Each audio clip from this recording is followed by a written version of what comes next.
વડોદરા શહેરમાં ચોમાસાની પૂર્વ તૈયારીના ભાગરૂપે પ્રી મોન્સૂન કામગીરીની સમીક્ષા તેજ કરવામાં આવી છે। વડોદરાના સમા કેનાલ પર આવેલી ભૂખી કાંસનું મેયર સહિત કોર્પોરેશનના ઉચ્ચ અધિકારીઓ દ્વારા નિરીક્ષણ કરવામાં આવ્યું હતું। આ મુલાકાત દરમિયાન કાંસની સફાઈ અને તેમાંથી ગાદ દૂર કરવાની ચાલી રહેલી કામગીરીની સઘન ચકાસણી કરવામાં આવી।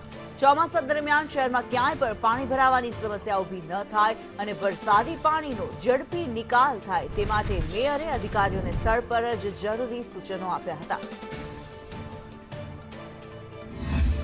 અત્યારે અમે વોર્ડ નંબર 2 ના સ્ટાઇફન્ડ આગળ ઉભેલા છે, જે ભૂખી કાંસ અહીંથી પસાર થાય છે અને વોર્ડ 1 માંથી નીકળતું છાણીનું પાણી વોર્ડ 2 માં આવે ને પાછું વોર્ડ 1 માં એનો નિકાલ થતો હોય। ભૂખી કાંસ એ ઘણી બધી સોસાયટીને જો પાણી ભરાય તો એને કનેક્ટિવિટી આની સાથે પેલી હોય છે, માટે ભૂખી કાંસની સફાઈ આ કાંસની ખૂબ જરૂરી છે।